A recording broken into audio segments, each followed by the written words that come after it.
Jumbo, everyone. Thanks for tuning in to The Funniest Guy at Work. I'm your host, Nate, and this is a show where I and my co-host talk about current events, pop culture, comedy, and anything else that is on our minds.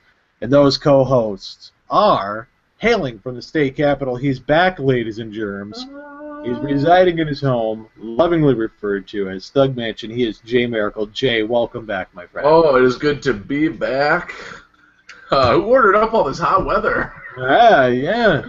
It's hard to believe how recently I was in the land of ice and snow, because it is hot as bejesus here.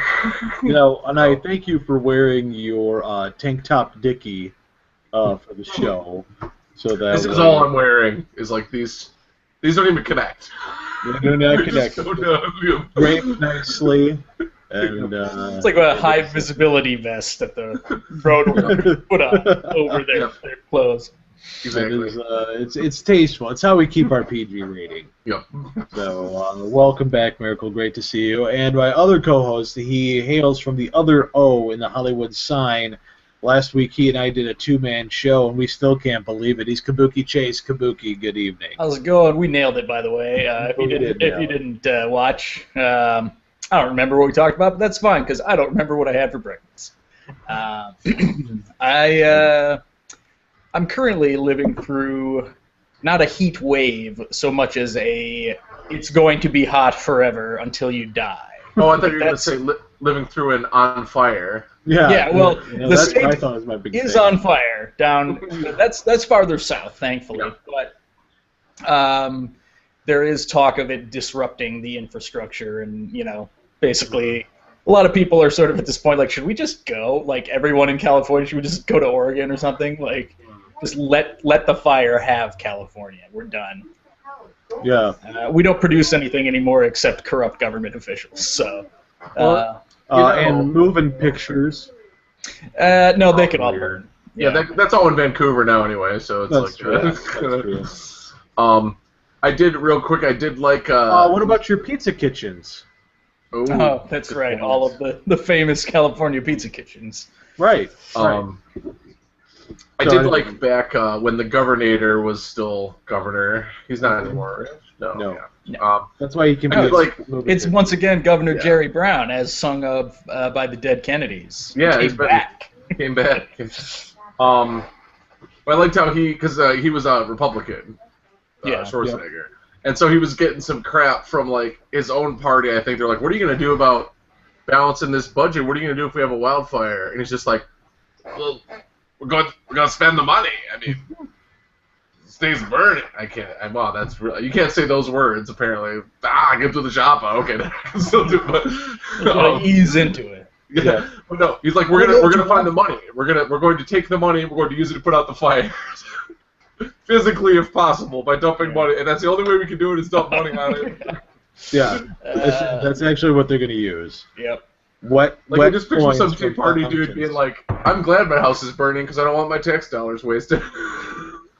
Yep.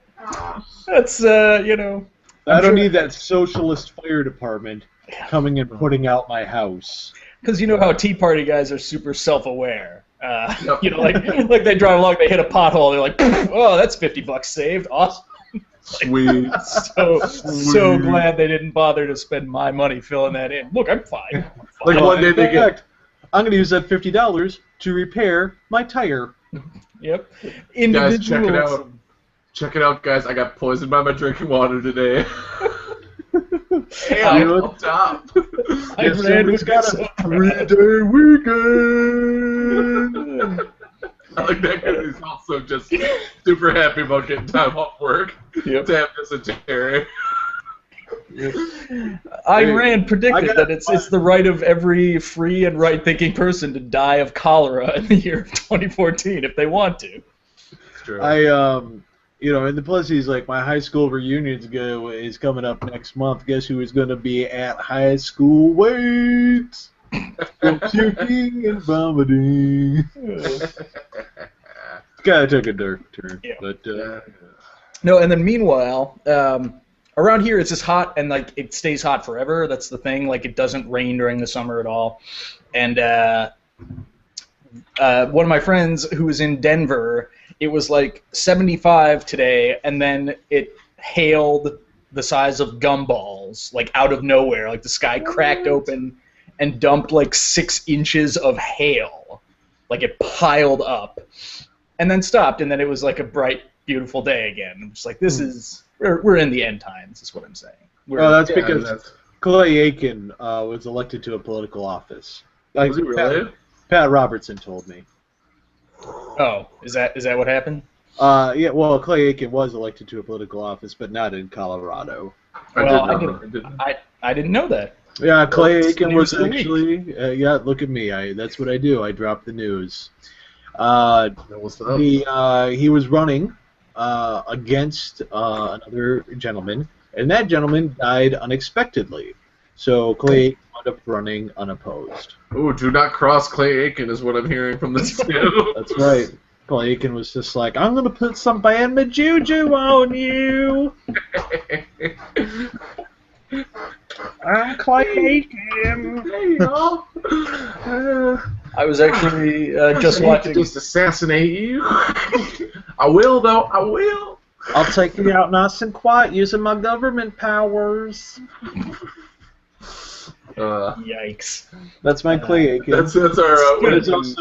That is also my my southern goat person from Narnia. Oh, that's a pretty great. I wouldn't mind if you did the little bit for the show. I don't know if we have before, but it was debuted quite a bit when Natro recently visited Thug Mansion with friend of the show Derby, and we sampled many beers that I got from Marquette, and then we sampled many of the bourbons that Derby brought from the trunk of his car. Yep. It was actually just one bourbon, but so anyway, it was there was a lot of debuting of effeminate Southern characters. Yeah, while drinking bourbon. Well, kind of not. I'll let Nate do it. It's pretty more. I just stuck to the beer, but the basically the idea is when we went down to Disney. There was this weird door at this McDonald's, and my wife was like, I wonder what that door goes to, and I'm like, oh, Southern Narnia. And so you go into Southern Narnia, and it's like, hey, y'all, I'm one of them goat people. Come on in, Clem, move over. We got gas. Don't mind him. He's just a big old talking beaver. Have y'all met the Jesus line? He is great. That's why I like Jesus line quite. That white witch, she is terrible. She is the worst. But her Turkish delights are, well, delightful. I already said delight, so it sounds kind of weird, but they're delightful. I can't. It ain't just a clever name. They meet on the battlefield. Oh, what's that you got there? Is them arrows? Oh, that's so cute. Oh! You done stabbed me with a lance. See, isn't that just a fun voice to do? It's just a fun voice to do. You can do that all day. I think if like someone was like, "Hey, can you do that for 24 hours?" You'd be like, "Done." Yeah. No it may falter occasionally, but it will never fail. You'd have a nice day too, because you'd be being super nice to everybody. That's right. Yeah. Overly. Hey, y'all. And then also when you use like street slang, it just makes it adorable. You know, you just gotta back that thing up. All right, well that should be some bonus content. We'll find the most hilarious things to mimic with that voice, and then play them like one and then the other. So like. Go find Riff Raff or whatever. Well, Riff Raff's his own. These are. I think a reading of. I just want to pretend. I just want to blow up and pretend like I don't know nobody. That is pretty good, actually. Something, find good tidbits. I think Raff's good for that. A reading of Biggie Smalls' 10 Crack Commandments in that voice would be pretty good. I think we have a winner chicken dinner. Number 4. I know y'all heard this before. Don't get high off your own supply. Look how I was telling my wife about that. My wife's not too familiar with hip hop, and she's just like, "What's number 1?" And I'm like, credit, forget it. Come on. I mean, it's the most obvious. Why do you want to give crackheads credit? What are they gonna? When are they going to get the money to pay back? Yeah. When are they be like, I have enough crack, time to start paying down these debts? I am through my crack phase. Yep. I really ran up the old. I am in the red on this guy. I ran up the old crack bill this month. Yep. Blame so that's myself. So speaking of ingesting things, well, no, maybe that's too. I was gonna say, did you want to play America's #1 party game, or would you prefer that I tell people at home about our fine array of products and services? Well, I like how you're giving us a choice. Yeah, it has to be one or the other. We can only do one, eh? Which one makes I choose door number 3. Pass that mash. Pass the mash. You ever see that one, Kabuki? No. What is that? That's oh, sorry. Melissa McCarthy. I always said it the same. Yeah, when she was hosting SNL, they had a game show where she just kept just a bizarre, spacey character. It was like a Wheel of Fortune type game. She just kept guessing past the mash. And then she would ask me, like, did I win the boat? The prize is not a boat. That's weird, because I thought I saw that one, but I don't remember. She's hosted like 2 or 3 times now already. Yeah. I think I saw the one that was on Netflix, which was like a 2012. Yep, that is a good one. Before she really blew up and was in all the movies and stuff. That's the one where she does the old-timey movie character where she keeps falling down the stairs. Yes. Yes, there is that one. Good stuff. Wait, I say knock out that chill. Knock out that chill. Knock it out. Yeah, knock that chill out. Well, Nate's going for some Lawrence Welk action. I was going for some Lawrence Welk action. I saw the bubbles, but unfortunately, the screen did not stay on you long enough. They didn't really drift. You know, they just kind of. Yeah. You gotta have somebody above you blowing them up, so they sort of lightly cascade down. Welcome everybody. Now I tell you, at work. Those are some great SNL sketches. Real quick, as much as it's a ridiculous gimmick, the ones where it's the Lawrence Welk show and then it's the 3 sisters. Yep, Kristen and it's Kristen Wiig with the huge forehead and the tiny baby hands. Yep. That's one of those ones. Yeah, you're hard to see how that got greenlit. Like when it's just words on paper. You're like, it's gonna be funny because they have little hands. And she's gonna be like weirdly inappropriate, but also crazy, and I don't know, like. For some reason, my ex-girlfriend, who we did not see eye to eye on a lot of comedy, she once told me I don't like it when somebody runs a joke into the ground when I was trying to play a Paul F. Tompkins bit. I'm like, that's the whole point, and it's it's canned great. Peanut brittle. Yeah. Canned peanut brittle. Don't you just want to flip the table?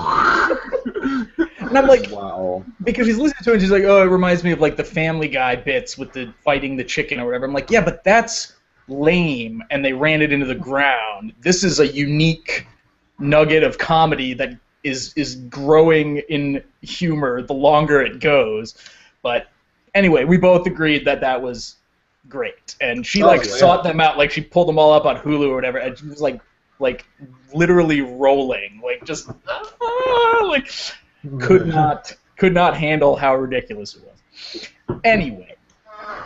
Real quick, before we play America's #1 party game, I wanted to mention that, as always, we have some great merchandise available at Zazzle.com/FGW store. We've got a lot of our catchphrases and our segments and hit games and things available there on mugs and mouse pads and t-shirts, all that. And as for the show itself, you probably found us on Facebook, but if not, we do have a Facebook page. Just search for The Funniest Guy at Work, and that's where we will put bonus content and anything that we can't explain here or we reference that would take too long to talk about, we will put there as what we call an explaino link, so you can check out that later, and it'll keep you busy until the next week. And if you like the show, we'd like that you click like on Facebook, but also that you share it with friends. It's how the show grows and how we are able to bring you more and more content and hopefully different methods of delivery as we move towards relaunching the audio-only version and getting a theme song and editing and all of that stuff. So. Right. Maybe it'll happen at some point. Yeah. Well, we are racing. We're on the race to episode 1. It's true. We haven't even hit episode 1 yet, people. I mean, come on. Yeah. Come on now. What are we at now? Point 67. 67. Okay.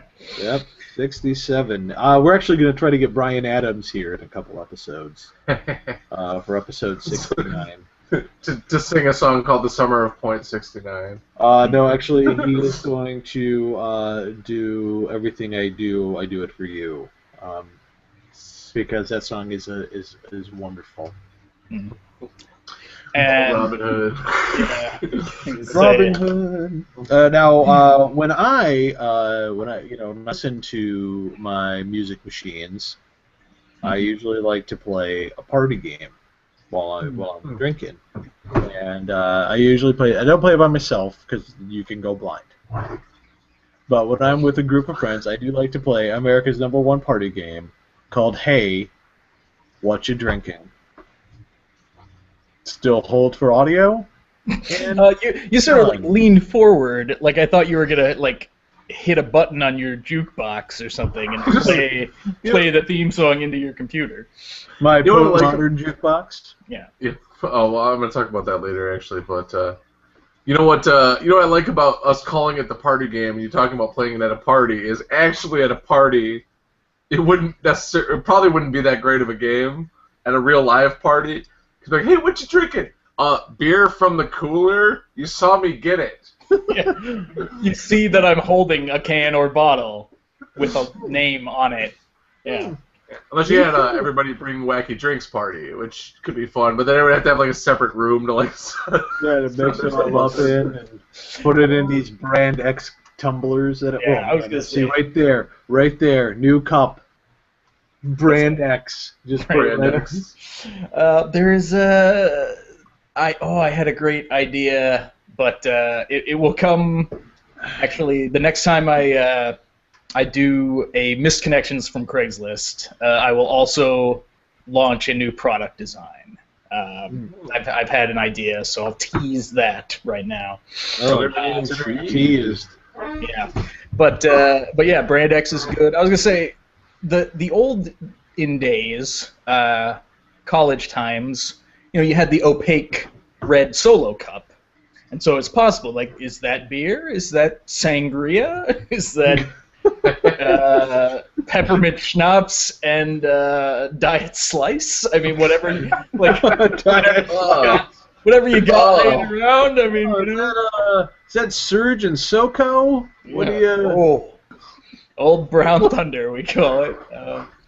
In and out. Could be anything. You never know. So on that note, I would go with Nate. I'd ask you, hey, what you drinking? I'm moving like Cosby because I can do that because I've seen him live. Is that the only criteria? That's anytime that I can get a chance to mention actually seeing the Cos live, I think I'll do that now for the rest of my life. Yep. Oh, this coffee's pretty good. About as good as the time that I thought about having coffee after seeing Cosby live. That was some coffee. No, actually, I am drinking. Hold on to your hats out of the mug that started it all.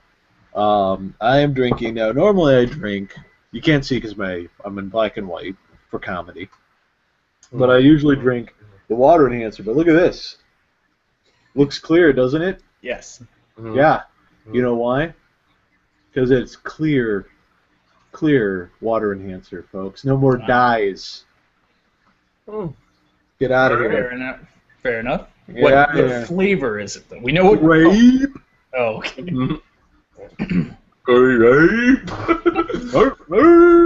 Is it fakey, bubblicious candy grape, or does it actually taste like grape? No, it doesn't. It doesn't taste like grape juice. Any grape flavoring, 90% of the time, tastes like delicious grape soda. Yeah, like purple freezing pop flavor ice grape. Mm-hmm. Yeah, that's what this tastes like. It's a good. I mean, it's strong. I do my usual 4 squirts for my 2-quart jug here, and it's well flavored, but no more harmful dyes. Let's keep the dyes out. Get rid of the gluten. You have a rap video coming out. Yes, you have a rap video coming out to that effect. But 4 squirts in my drink. 4 squirts in my drink. Just like slow mo, you just like squirt. Got the little Mayo teardrop thing on a necklace. Yeah, that's right. Just like making it rain, Mayo. I squeeze to please. I squeeze to please. Nice. That booty. Well, that's a great segue, because I am drinking this pack of expired Squeeze-Its that I found at the dollar store. There was the dollar store in our hometown had Squeeze-Its, and they also had Orbits, the drink with the jelly balls in it, and Virgin Cola, made by Virgin Records at the time. Is that popular? Is that a popular beverage to purchase and consume in places where someone might see you? Virgin Cola? Titled Virgin Cola. I don't know. And this was before it was like Richard Branson, Virgin everything. It was like Virgin Records was the only name that was out there. And we're like, why is there Virgin brand soda? I only ever saw it at the dollar store. So. Oh yeah, well that's probably because it failed miserably and they sold it off as quickly. Is that like is there an equivalent of like a straight to DVD release for like products where it's like straight to dollar store release? Think about it like this. Think about it. Watch this commercial. Nothing tastes as good as a Virgin. I knew where it was going. It was still upsetting. This is a pretty good Virgin. Not like the Virgin I had after I saw Cosby. Crack open a Virgin. No parties. Crack open a Virgin. That's right. And it's not uncommon for me to go through at least 6 or 7 Virgins in a night. Is Patrick Warburton here tonight? Hey, everybody. Do yourself a favor and crack open a Virgin. You won't be disappointed. God, that's gotten good, dude. Yeah. It's gotten good. Been doing some good work. I know. I'll hashtag them this week. We're going to start hashtagging celebrities when we mention them favorably.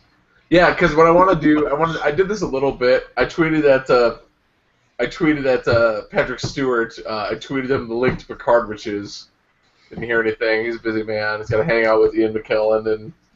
It was just on Seth Meyers, so yeah. But I want to just like see if every time we mention a famous person, I just want to tweet that that part of the show to him just to see if like one person will respond ever. Maybe.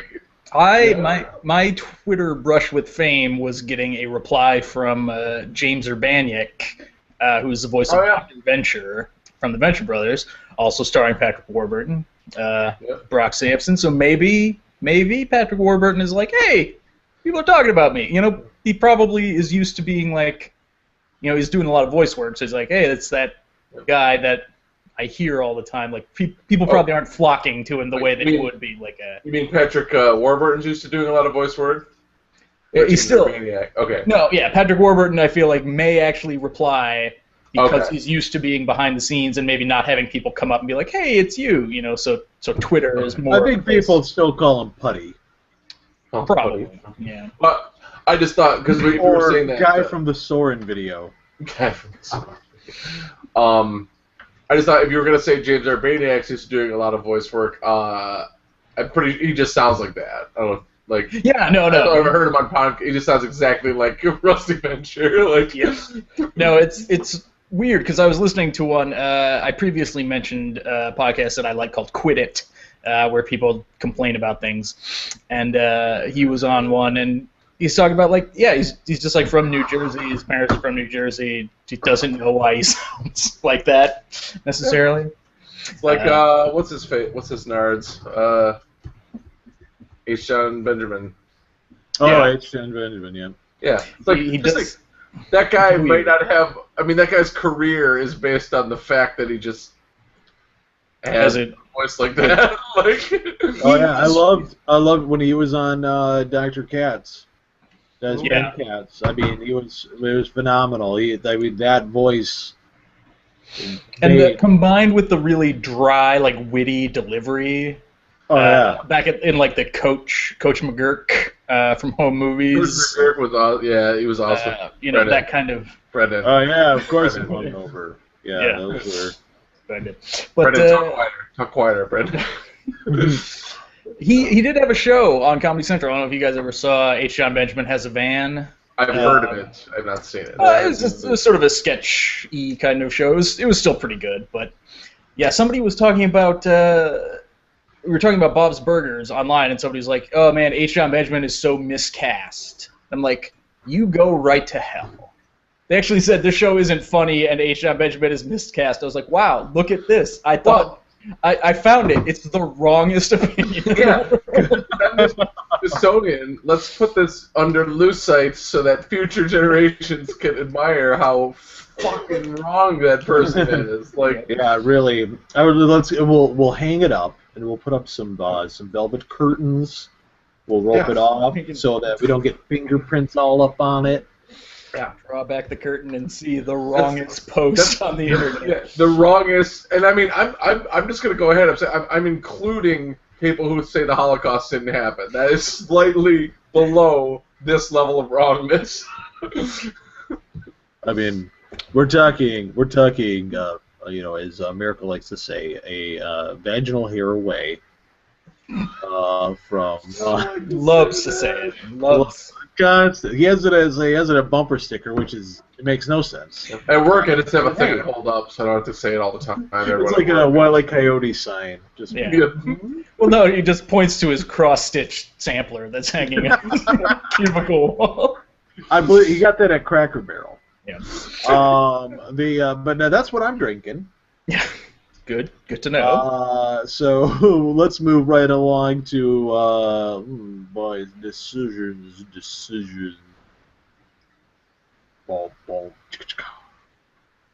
Kabuki. Well, for once, I have something different. I'm glad I did it. I'm glad I did it. Man, I seriously thought that Kabuki had actually gone because he made the joke about Squeeze-Its. I was like, I lost track. I was like, okay, it's me. Did you actually drink some Squeeze-Its? Well, I can be quick. I'm drinking the opposite of what I normally drink, which is a caffeine-free Diet Pepsi, and I'm drinking a Monster Energy drink. That is my favorite. The white, I like it. Like lemonade, like berry lemonade, sort of. Huge fan. I feel like it's like half carbonated. Like it seems like a milder carbonation. It's less than like the Absolute Zeros. Yeah. It's made for the ladies. Well, and what kills me is I've said this before. It's erythritol, which is like the one fake sugar that they haven't linked to anything bad. Like it doesn't rot your teeth. It doesn't cause an insulin spike. It doesn't do any of this other crap. So far, anyway. And I'm like, why can't they just make this as a soda that I could drink all the time without having a heart attack? Like. I wonder if the taurine and guarana and all that stuff is like an essential part of the flavor in some way that you couldn't have this flavor. And people are like, that's weird. Why would you drink energy drinks, for fun? They don't taste good. I'm like, this one actually tastes good. It's not like a Red Bull that you kind of slog through, It's got I've said it before on the show, it's got a very Squirt-esque taste to it. If you enjoy Squirt 50-50. Yeah, it's dang refreshing. Your Frescas. Hey, get at us, Monster. I mean, we've given Monster the FGW bump quite a few times. I think I should be head to toe Monster swag now. Well, that's great. Here's the thing. I would do it. Next week, if you want me to, I could be head to toe in Monster swag. Because they did. I don't know if they haven't started it this year, and I don't know if they're going to. Every year, it's like a crapshoot whether they're going to do the thing where you can send in Monster tabs and get swag. And so they did it one year, and it was awesome. They did it another year, and the merchandise was crap, and they jacked up all the prices. And then now this year they haven't done it yet. But that's okay, because we love them. No, it is okay, and especially me, because I have like 850 Monster tabs, which is close to $2,000 worth of Monster. Jeez, Just man. think about that. No, Put some of that stuff in. Well, they don't do it. It ends for 1 year. Oh, I see. Okay. The promotion ends and then it has to start again. And so, but I have 2 Monster backpacks, 3 T-shirts, 2 beanies, and some stickers, because that was it. The rest of it's like stickers and posters. And I keep waiting for them to be like, here's like a skateboard or a duffel bag or like something really cool that just happens to have the Monster logo on it. Oh, a couple of hoodies. I have 2 hooded sweatshirts. With Megan well, Fox. this was all done in 1 year where it was like $60 for a hoodie, and then they jacked it up now to, it's like $200 for a hoodie, and $60 gets you like the beanie or something. I don't know. I had a shitload. It was ridiculous, and it still is how much Monster I drink, but I like it because it's closer to a soda. I feel like it's not. That's what I say about Four Loko.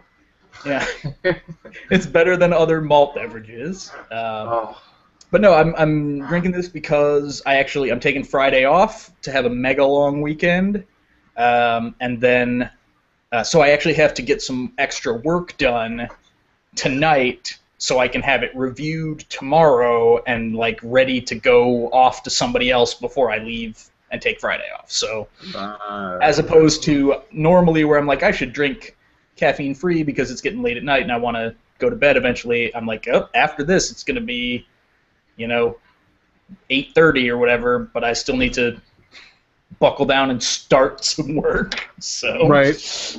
Oh well, it's not too bad. It's not a big. So that's what you're drinking. That's what I'm drinking. And who's left? Anybody? No. I think we did, everyone. Yeah. I think we're all set. Next segment. I don't know if you've been reading in the news, but apparently there is a new form of hot dog toaster.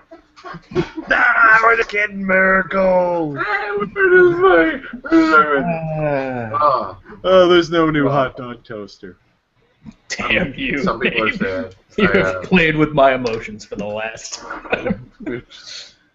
So Miracle, what you drinking? Well, as the loyal fans of the show know, I went on a 100-day Exodus journey. Yeah. Beer cleanse. The deserts. Beer cleanse. Yeah. That makes it sound like you cleansed by drinking nothing but beer. It's the opposite. Yeah. It went pretty good. I picked up I picked up like this here, like kind of was not there before, now it is. So that's a collarbone? Yeah, well, like that, like seeing it, and like a little bit of the traps, some other stuff. But so now that that's over, I thought some other people might be drinking alcohol, but apparently not. But I can go get some. I mean, I can do it right now. I got a coconut brown ale from Black Rocks Brewery, the greatest brewery in Marquette, Michigan. It is good. I went there. I could do what I tried one time, although it was with full sugar Monster. I tried mixing the energy drink Monster with the rum, the Kraken, and I called it Terror from the Deep, and it tasted like a Jaeger bomb farted in my mouth. It was terrible. I like stirring endorsement. Yeah. Sir. But you are drinking. Yeah, so I decided to drink. I'm drinking a little red wine because it's the easiest thing to fit into your diet plan. I am on a strict diet now. I am under eating. I am taking asthma medicine from behind the drugstore counter. Let me just get here. Asthma medicine. So I did fit this in. Yeah, that's about it. That's what I'm drinking it. It's good. Red wine's a pretty decent diet alcohol in a way. It's not like it itself is diet, but you can drink a fair amount. Like as you get old, you either have like 3 shots of vodka and soda or something and you get wasted, or you can have a decent amount of red wine. Like if you're trying to really cut calories, or like rum and diet soda or whatever. Right. So, and then beer is like really hard to try to fit in. Like it's just. Oh yeah, it's horrible. It's almost impossible because like. Unless you want to drink the garbage beer. That's the better. Low carb like, stuff still not good. Oh, and it well, doesn't taste good. Yeah, well, the super low, like the Michelob Ultra.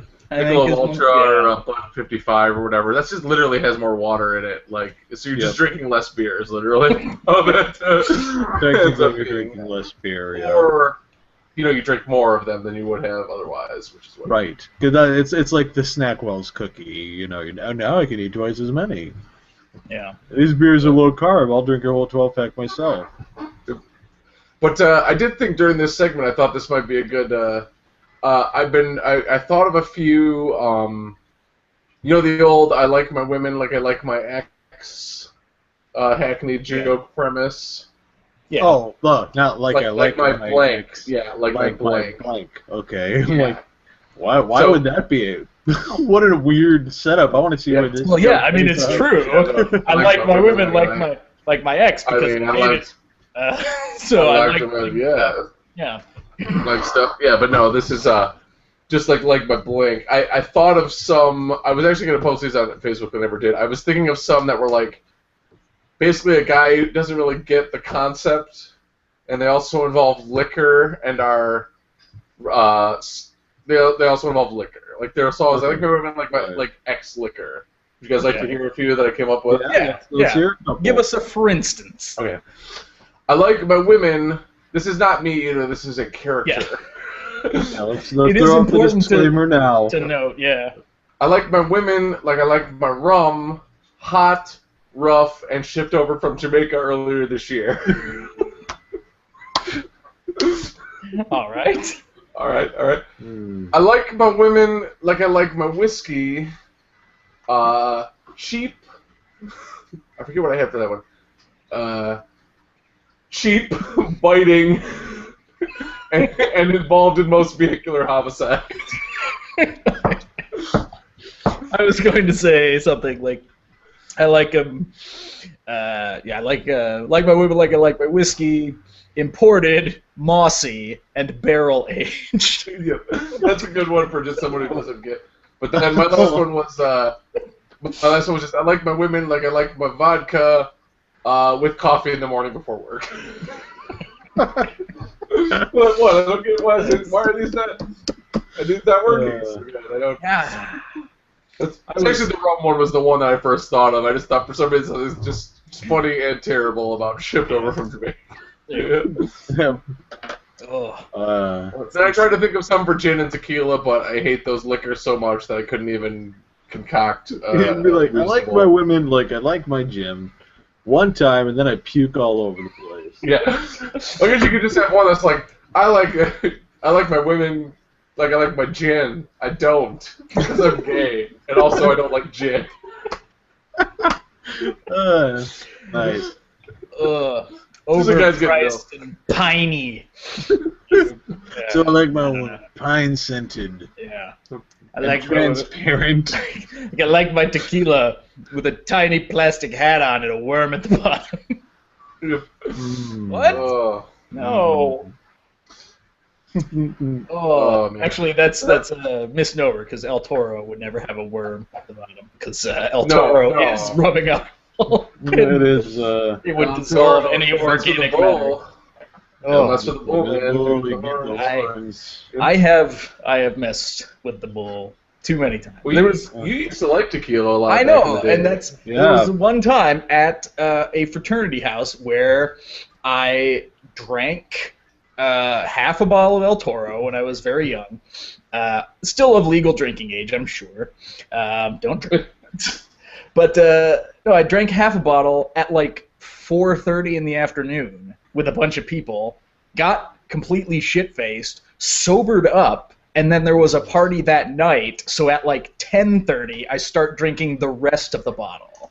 And I killed it, and myself, I'm a ghost. I was seriously like, I was on the floor, and somebody's like, you need to drink some water. I'm like, I can't pick up my head. Like, as soon as I pick up my head, everything starts swimming, and I feel like I'm going to barf. And so somebody literally brought me a bowl of water like an animal. I sat there just like slurping the top, the little surface tension bubble. Yeah, that was not a proud moment. Yep. Also, it completely removes all the fun, No, having a drink is supposed to be episode fun. that you specifically told your mom to start watching the program. Oh yeah, I told everybody. People pastor, yeah. Your clergyman. That's a great time. Let me talk about that same house. No, there's so many what would be classified as horror stories from that place. Some of them literal horror stories with like gallons of blood and stuff. I don't know what you're talking about. Nope. No, you weren't there for that one. Doing some fifth pleading. Yeah. Mm-hmm. No, there was a time when a dude cut himself and bled just this huge river, like this ocean of blood. Like I've never seen so much blood. It was like 4 in the morning. Like Eric Idle in European Vacation. More. Yeah. More like the elevator from The Shining. Because it was like all of a sudden he's just like whoa, and then all of a sudden there's this lake of blood. Like where did it come from? You didn't cut your arm off. Like, you just cut yourself. So crazy. The alcohol makes the blood so thin, it's literally... Also, like, literally air, basically. Just flowing out like air. But, don't touch yourself. Yeah. Also, he was a tiny, crazy spaz of a dude, so he probably had... His blood was, like, pumping it out. Yeah. No, his heart could have pumped blood up into an aircraft carrier, or an airliner, sorry. Or a flying aircraft carrier like the Avengers had. Anyway. So that's what everyone's drinking. That's what we're all drinking. There you go. Now, I wanted to talk about something before we get into the grapes. This is actually my grape. I want to kick it off. I'm getting into grapes now. It ties into two things. It all comes back to Facebook, America's love-hate relationship with the Facebook. I had seen on the Facebook. You've seen some stuff. I've seen some things, and done. The first one I'm kind of torn on. Was it was an Army Ranger. It's going around whether or not it's actually an Army Ranger. I do not know. I don't believe anything I see on the internet. But it's a man who's holding up a piece of paper with numerous hashtags. Yeah. The hashtags are ironic, and he always says that putting up pieces of paper that say "Bring back our girls," referring, of course, to the kidnapped schoolgirls. I cannot remember where the country is off the top of my head right now. But it's referring to those Nigeria, yeah, and they're holding up, and everybody's holding up the same, "Bring back our girls," a hashtag for solidarity. Yeah. Oh, that's what that's about. I thought people wanted a real Golden Girls reunion part. They're all dead. No, they mean bring back the TV series Girls to HBO for one more season. Yeah, it's on hiatus. I think it actually is coming back. 6 seasons in a movie. We can't wait. Bring back our girls. Oh, that's terrible. I'm sorry. No, it is terrible. But my thing is people are like internet activism. Bleh. We didn't say what the guy was holding. Oh, he basically his list was just like hashtags aren't going to bring the girls back. Hashtag trained operators bring will bring the girls back. Hashtag stop internet activism. It doesn't do anything. And it's like, it isn't like that people held up the sign. I wish I would have made it. I know, they're just like scrolling through at the compound and being like, look at all of this, guys. Guys, we are in real trouble. Oh my gosh. The hashtag itself brings the girls back. Nobody thinks that. Nobody thinks that. It's just, it would be like back in the day. If you had something that you wanted to stop, or if you were something you were against, you wore a pin. I'm not talking about the ribbons. I mean, like a pin, just like stop Vietnam. It isn't like they were, like people weren't looking at those pins going, oh god. Huh, do you think a pin's going to stop Vietnam? What is your pin doing to bring my son home? Yeah. Your pin specifically. Specifically your pin. You know, and along the same line, you know, people used to make fun of with magnet ribbons. Mm-hmm. You know, people consider those empty gestures because, you know, support our troops. Support our troops. Yeah. You know, every color has a meaning. Sometimes they have two meanings. Oh yeah, that's true. There's also they don't breast run. cancer and whatnot. Yeah. The colors don't run. The colors don't run. Yeah, okay. They don't run. Don't tread on me. Don't vote me off the island. But I did think that was real snarky. That one with the army, like, it's like, who are you trying to show up, like? And then what was great is the picture I put in my place that he's next to is Michelle Obama, and it's like, and you know, and it was just solidarity. Everybody. It's like the thing is like, is this all the Obamas are doing? Hashtagging it. Yeah. So that's part of that's my first internet grind. It's something that's really grinding your gears. It's grinding my gears because I saw it and I've been thinking about it all day and I'm just like, who is this guy? You know, like, what are you trying to make a statement because you don't like something like that? Though it's not hurting anybody to have us all rally together and be like, we stand with you. You know, the families whose girls have been, you know, bring them back. They're all our girls. There's an outpouring of support, and when they come home, they'll just say, look how people rallied behind you. I mean, they did. People who couldn't do anything else at least said that they wanted. They wanted you to be home. They care about your safety. Parents, you know, grandparents, mothers, fathers, whatever.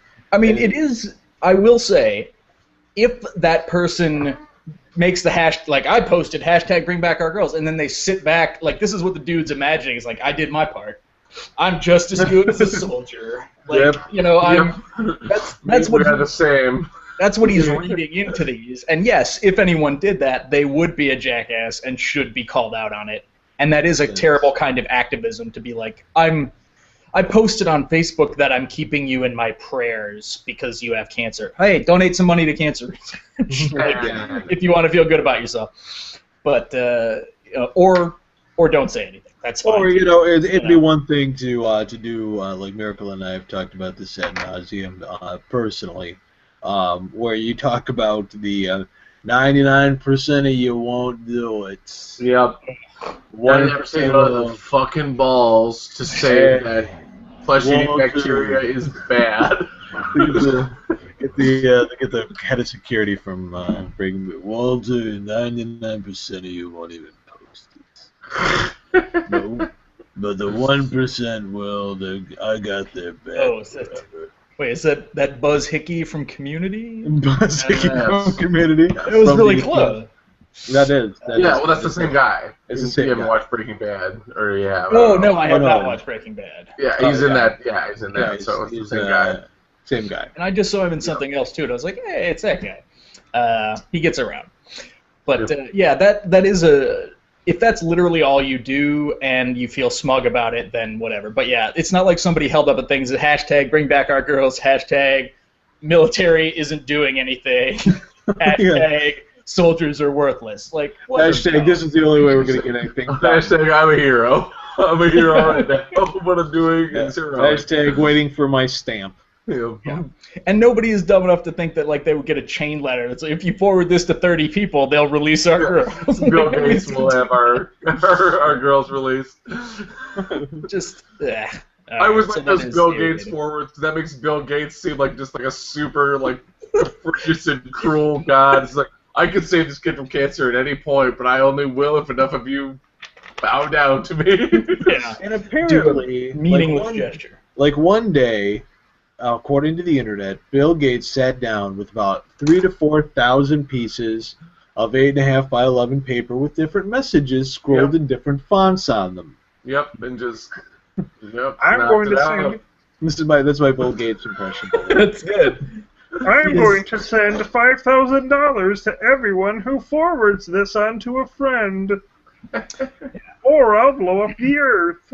I was going to say, Bill Gates is actually an amalgam. Nobody could be that rich, so they actually got together like 30 or 40 rich people, and then they had Henson Creature Shop just create an avatar for them to show up on TV or whatever. People would just put on the Bill Gates suit, like the Striders from Dark Crystal, just Well, I like your avatar idea. Yeah. Like, there's some like paraplegic, like plugged in somewhere. rich person who was just like, I must interact with everyone, and or like a dark man, if you will. Yeah, well, or that's dark man. The completely undersold and underseen Bruce Willis vehicle, Surrogates. I don't know if you guys remember that. It kind of came and went. I do. I did, and I saw it too, and I completely forget everything about it other than there were surrogates, which are like an avatar, but it's a robot. You sit in a big chair and you control a robot, and everybody does that instead of actually going out in the world. That's more of a Bill Gates thing. Like, let me get my Bill Gates cyberbot. The surrogates, even though they were actors and they were all like, they were not like they weren't hot enough to be like what would happen in reality if everyone could just live in a robot body that was designed however you could be designed. Yeah, like, everybody wasn't like literally like a gorgeous 22-year-old, which is what that whole movie should have been if it was Or it was never explained why nobody was like a rampaging kill mech, like a 30-foot tall. That's what it would look like. Or just like like I want to be 9 feet tall and I want to have a dragon tail, and think of every weird niche community on the internet right now with dragon tail. Yeah.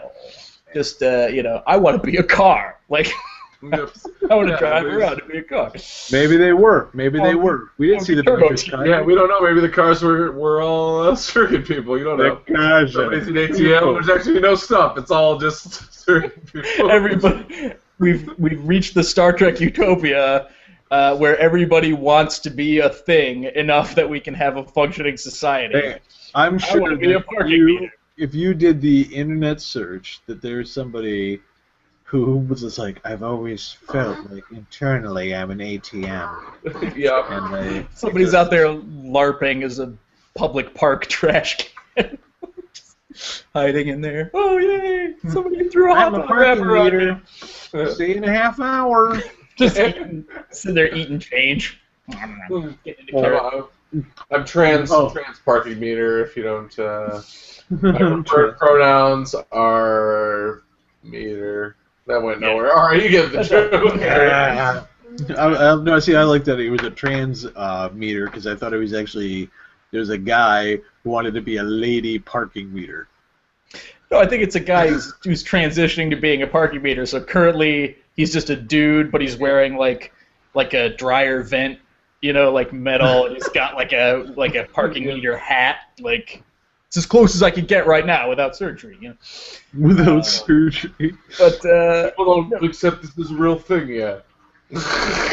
Jeffrey has always wanted to be a parking meter. He's visited several doctors, and so far no one will do the parking meter surgery. I don't know how to install a coin slot in a human mouth. I don't know what you think doctors do. I have no idea. I guess I could sew something in. Okay. It's not really what I do. Okay. Well, and that's the bigotry faces every day. That's the other thing about surrogates. Nobody had crazy like buzzsaw arms or like flamethrower hands or anything. Even the police, like they have a SWAT team come in and it's a bunch of surrogates that are just people, and then they're wearing body armor, holding guns and wearing helmets and stuff. I'm like, why aren't they just like that's all built in and they're just rampaging around blasting everybody? Yeah, you just jump into it for SWAT purposes. Yeah. They're all like the cartoon Cops, remember, where they had like the guy Long Arm who had like an extending handcuff. Yep. We'll explain a link it for our younger viewers. That the dog had a little siren and light that popped up out of it. I believe that was Butch and Sundance was the name of that. The K9 Squad. Yeah. Nerd. But yeah, so then that was my other gripe was about Pat Sajak. and how he put out a tweet. I don't know if you're familiar. Yes. That he basically said that global warming alarmists are unpatriotic racists. Yep. Now, here's my thing. I put on that hilarious JPEG where it looked like the Wheel of Fortune board, and it said, "Shut up, Pat," with the U's out. Yep. Yeah. And my thing about that is my mom, who's a friend of the show, I don't want to put her on blast here, but she's like, he's entitled to his opinion. Now, what I don't like is when people say that, because there's a difference between being entitled to your opinion. Like, for example, I hate onions. I don't enjoy them. I don't think they taste nice. That's my opinion. I don't think onions don't exist because it's been proven that they do. True, unfortunately they exist and are everywhere. But and in everything. See, I approach it from a different angle where I say he's entitled to his opinion that these people are unpatriotic and racist. That is an opinion, even though he's stating it as an objective fact. It is his opinion. And then you are entitled to your opinion that he should shut up. Like, those are both opinions. You know, I don't even care if he shuts up. I mean, it's just like, who gives a shit? Or that he's, I mean, yeah. I'm not saying let's stop talking about who gives a shit. I'm just like, your opinion carries no weight on this issue of warming. Well, that is also true. I love your work. Now, I'm not that familiar with this. Do you think, did he say the racist thing because, did he have like a reasoning for that, or was he just trying to use like a conservative, like, I'm going to call you racist? Right, I think that that was the initial shock value, because he was like, then he gives an example where it's like, it's hot outside. Oh my God, we're all gonna die. It's cold outside. Climate is different than weather, which I sort of liked. I didn't like that one, but I was like, I sort of liked that from the other side, because that sounded like some snarky asshole tweet that I made. That's well, what I liked about that one though is that one almost came. That was almost like pro global warming, because it's just like anybody who believes in climate. Well, actually, we don't even call it that anymore. Climate change. Yeah. Anyone who believes in it, we will all say it every winter, every super cold day. We just be like, hey, global warming, huh? Yeah. How come global warming when it's 35 outside? Did that all the time this winter. Hey, somebody go outside. What's that? It actually, like, I even quit making. I was just like, hey, global. You know what? Forget it. Yeah. I actually am mad at climate change. It's like the old jokes about the ozone layer, which were the first. Before there was, like, people are like, oh, we changed global warming to climate change. They forget we changed ozone layer to global warming. Yeah. It used to always be about the ozone layer. Yeah, the CFCs, Drew Carey's bit. I mean, that's still, like, yeah, that stuff's still, important. Those are greenhouse gases and blah, blah, blah. But it's like, everyone used to talk about the ozone layer. They didn't say global warming, they said ozone layer. Yeah. But they had those old jokes back then was like, fuck the ozone layer, I'm cold now. I think that was Drew Carey's bit. Yep. Oh, yeah, sitting out there with a can of spray paint. Yeah, so, like, this winter was like, maybe we should dump more greenhouse gases into the atmosphere. Like, I mean, I'm sure we're all going to fry, we're all going to burn this summer. Clearly, we haven't done enough greenhouse gas. Yeah. Well, and this is the thing that bothers me about Pat Sajak. I didn't look into his history. I'd also like to point out that our show has lasted longer than the Pat Sajak show. That's right. He had a talk show in the late 80s, and our show has been on the air longer, and we've never had Rush Limbaugh as guest. By one. And we've never said anything controversial or offensive. No. Which is clean great. Christian comedy. Yep. That's why you can find us every Thursday night at 4:30 in the morning at EWTN. The Mean Nun channel, as you may know it. The Mean Nun. She was a delight. But no, I didn't look into his history, so I don't know if he is talking about. I don't remember what it's like. Anthropogenic climate change. Man-made, human caused. Like, I don't know if he believes. does he believe that it's happening but doesn't believe people had a part in it, or does he literally say it's not happening at all? Because that puts him somewhere on a bigger idiot scale. Most of them are like, Earth cools and warms up, man. Just human history. Man. Or there are the people who are like, it's cows, as if that has nothing to do with us. Yeah. Methane, or just, people are, this would have happened anyway, so there's no point worrying about us fixing it because we didn't cause it. Like, even if we didn't cause it, we still need to fix it if we want to live on a planet. Yeah. Or if you like fish. They're saying that it didn't. Or bees. Like, not happening, yeah. Who likes bees? Let's get rid of bees. I mean, the state of Delaware honeybees had the most terrifying news item ever happen. I think that was today. Somebody was mentioning it on a forum that I posted. It's like a truck turned over in Delaware and spilled 100,000 bees. Oh yeah, literally. I was like, now that. Can you imagine some guy needs to be a like, TV movie. Come on, it's bees. Seriously? You think there are people who run up to be like, let's get this, whatever loot is going to spill out of this? Because I swear there was something that was Free like log cabin syrup.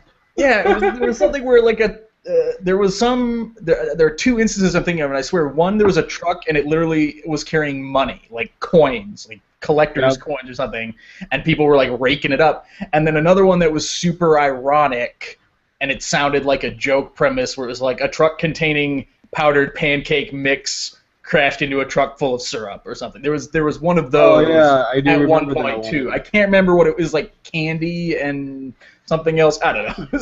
What am I going to do with this shipment of feathers? What am I going to do with this shipment of tar? Oh boy, oh boy. This road is slippery. Slide It's out even better because I'm in black and white. Yep. But no, it's the bees. That's apparently a big thing out here because of What, being afraid almonds. of bees? No, the colony collapse and then the lack of bees. The lack of bees. Because they do all of the almond pollination, and so like the almond crop is hurting, and in addition to the lime shortage, the lime apocalypse that we're going through right now. Yep. Just the end of days. I keep those going margaritas. Yeah. How is your state even functioning? People have been talking about encountering lemons where there should have been limes, like lemons in guacamole, or in gin and tonics, and like all this other stuff. I don't know. Actually, I get a lemon in my pad thai when I order pad thai from this Thai place now. It used to be a lime. Yeah, I think that was one that I was thinking, because I'm trying to remember. I'm like, there's a very distinct item that always comes with a slice of lime, and it's just weird to have it be lemon instead. But, well, yeah, and then people are like, you can't even tell the difference. Yeah, you can tell the difference. Yeah. That's why they're different. Tells everybody everything. He breaks you it. You can't even tell the difference. It's sort of Stallone-ish too. Like if you droned a little bit more, slurred a little more, you'd have a Stallone. You can't even tell the difference. God. I don't know. Taste lime. Did I tell that story on the show about my friend who inadvertently every impression that he did ended up being Stallone? Like every time he told the story. I can't tell. I've heard it before. He's like, so I was at work and I'm talking to Doug and he's like, hey yo, what are you gonna do about this thing? So I go home and my wife's just like, hey, what do you want? The only other voice he could do is you gotta make it go. And it always started with hey yo. I call I'm lonely. I call the sex phone line, and she's like, hey, where is one of my regulars? Good stuff. People that you'll never meet. When when Natro was over at my house, we played a little game called U-Star for the Xbox. which actually will provide some good comedy later on if the server ever comes back up. Because actually, that is what I need to tell you. Good news, bad. I'm afraid I have a bit of bad news. Is it gone for good? Yeah, apparently back in November of this year, Xbox is no longer supporting UStar. Ah, that's a bummer, because that also means I can't even buy any more clips. Like, you can't. There's nothing available. We didn't catch it when it was hot, but so it uses the Kinect camera to put you into scenes from movies. Yeah, it has been around for a long time, because I remember it's not being new, a thing when the Vision camera, like before the Kinect, when you had to buy. Well, this was a newer version of. Okay. Yeah, well, they've had a few, but anyway. So like I was like, oh man, this has a scene where like you can just be in the role of Picard and Locutus of Borg, and it just has reaction shots from Geordi and Riker. That's a comedy stage you can fill in any number of ways. Oh yeah, and then they had one where it was like they edited out Tony Montana. Yeah. Oh yeah, that was a good one you did. And so what I did is I was acting like I was asking if someone was at the door the whole time. Yeah, and it just cuts back to people like breaking in with because they're storming the house. Yeah, right. Is someone there, guys? Guys, I thought I heard the door. Are you hearing that? I'm hearing. Yeah, guys are spraying machine guns everywhere. He didn't deliver your classic impression that you must step on your toes on that one. Yeah, well, yeah, it's but what was my because it got to the like we got to tell the story about that because when we were doing it when we were playing Grand Theft Auto Vice City. Mm-hmm. And you know we started out doing that, and then like I was acting like Kabuki's acting coach, and I'm just like bigger.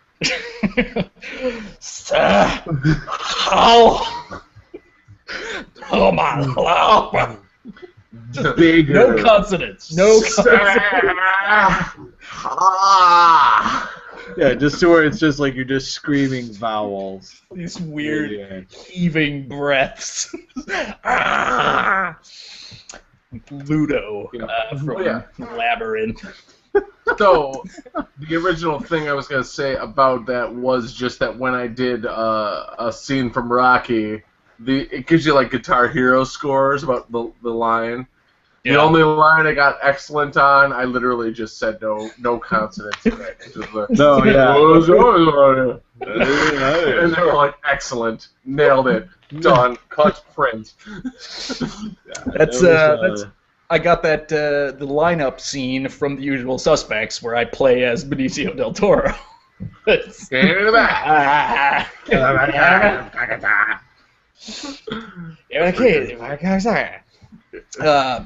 Just watch that. Still holds up.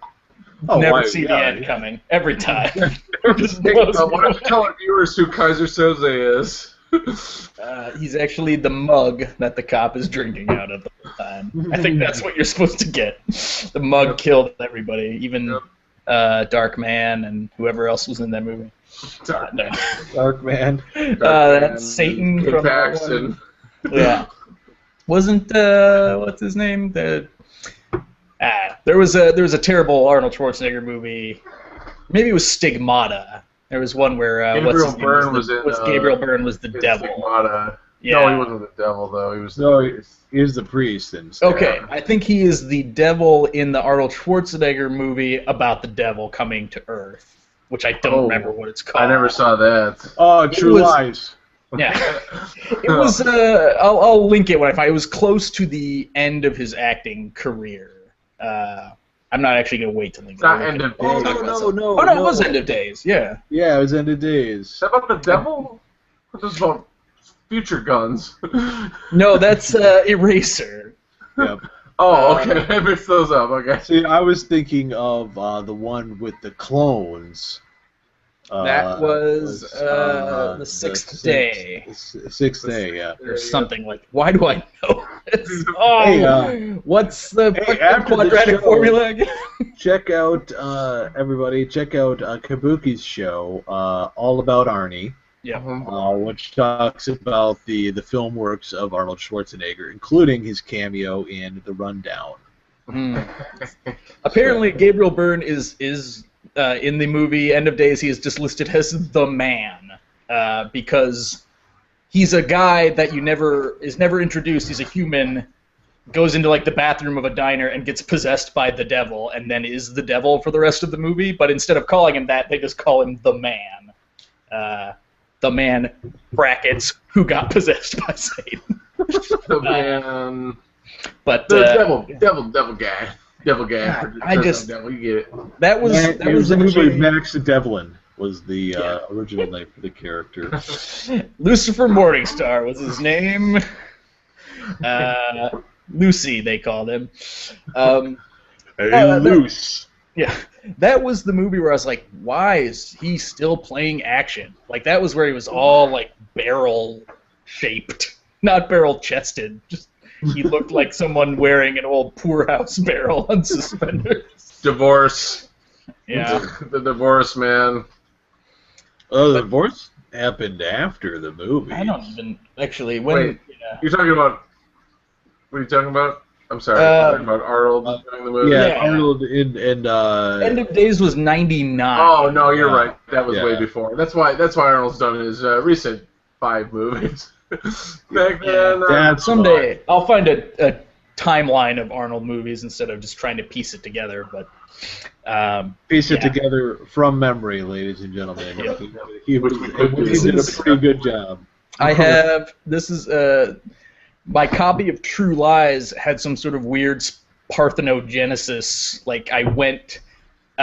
one time when I moved, I packed up all of my tapes. This was back when I still had VHS tapes. I got to the new place, and I unpacked them, and I had 2 copies of True Lies. I'm like, I have never bought another one, and I never knew anyone who had it. Kabuki. Nature finds a way. I don't think that accent goes with me. It doesn't. But it makes it more foreboding. Yeah. Everything was said by Michael Caine. Some men just want to watch the world burn. I've been doing, since I did my Michael Caine impression on the show, I've been doing that even further, again, sort of tying back to just getting rid of consonants, just like... Yeah. Wish away. I haven't seen Joel's Revenge. I have seen the house it built me. Oh. It's like the Walking Dead zombies with their jaw pulled off. What's her name carries around on chains. I'm at a little cafe. Yeah. What's it all about, Elfie? What was this? Something about some stuff. Oh, yeah, Grand Theft Auto. A really cool thing. I want to throw out a plug here. This is not necessarily funny, but it's rad. I got the Amazon Fire TV, which is like the Apple TV, but it's by Amazon. Right, plays and Netflix amazing. and plays all that stuff. You can buy a game controller to go with it, and then you can download Android games onto it and play it with the controller. And they have put Grand Theft Auto 3, Vice City, and San Andreas on there.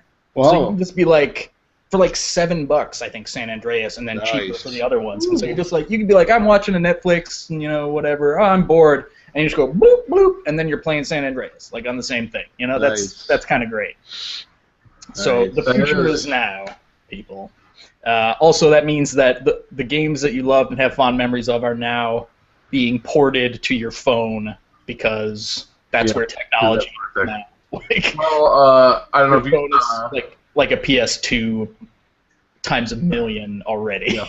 I don't know if you saw Kabuki, you probably have, but the games with gold recently included Saints Row 3 for the Xbox 360. I saw it on the web. I looked because I wanted to make sure I wasn't missing anything, because I have not actually plugged in my Xbox since I moved. I have been casual gaming, if anything. I've been playing like iPad games and stuff, but... Well, yeah, they gave out Saints Row 3. Every time I log in, either Natro or friend of the show Derby or both is also playing it. So I never played it. So I made my guy look like Stone Cold Steve Austin. See, I made a guy that looks like the devil when he talks like Jason Statham. Is there a co-op in that? I don't remember in part 3 if there is. There is a co-op option. I haven't cracked that yet. I've just been going through unlocking shit and everything. Yeah. I've been going around the doo-doo truck, as they call it. The doo-doo truck? That might have been Saints Row 2. There's a mission where you have to, like, bring down property values of a guy who's building a housing development, so you drive around in a sewer truck and you spray poop on everything. Yeah. That's funny, because they mentioned that in the game show in 3. Okay, then it must have been from part 2. Like, the color commentator, I remember he's like, hey, last time I was there, I got sprayed with fecal matter, and I was driving a convertible, and he's like, how do you get that out of a car? Yeah. It's like, you take it back to the rental company, let them deal with it. And wasn't that kind of shitty of you? Ow. That's what I do wish. It's a fun game. It does occasionally make me wish that the designers would grow up a little bit. Like I mean, it's cartoony, violent, all that shit's cool. I don't need to slap somebody with a giant dildo. Like I think that they could grow up a little bit. The dildo past that part. I actually refused to buy it. Oh yeah, I didn't buy it either. I'm like, no. The Violator, I believe it's called. The Penetrator. Or the Penetrator. Yeah, you actually, spoiler alert, you're actually given that at the end of a mission. But I do like, I don't know how far you got, Troy, we don't have to go on that. I do like when you break into the BDSM club to rescue the dude, and he's hitched to the pony cart, and you may have to make him pull you to escape because there's no time to get him out of it. Yeah. And other pony carts chase you, which is just a cart pulled by a guy with a ball gag, and you shoot them, you have to shoot them, and then they explode. Yep. It makes me laugh because they explode for no reason. Like a car exploding. Like, it's just like they get engulfed in flame and then they explode. Like like if you were shooting a car's engine or whatever in the game. I actually enjoy that character has an auto-tuned voice box that he speaks through all the time. Yep. It's good and stuff. He'll like sing half of his stuff and just be like, if you hadn't just rescued me. Oh, that's what Z-Man? Yep. Zemo. I think Zemo is the name, Zemo. I just played that part is how I know. It's weird because I loved part 4, which is just batshit ridiculous. Like the presidency. Yeah, they take everything, and it's like the Matrix, and you keep jumping into Stillwater, and you've been abducted by aliens, and you're on an alien ship, and you jump into the VR simulation, and you get superpowers because it's a simulation and whatever. But they keep bringing all this stuff back where I'm like, oh, right, there's like a continuing mythos of this. Yeah, there's all kinds of shit in this game that was previously established. I'm like, damn, was I supposed to remember this shit? Like, because they're like, oh my god, it's what's his name, and I'm like, oh, I guess. I think it's a treat if you do. It's not.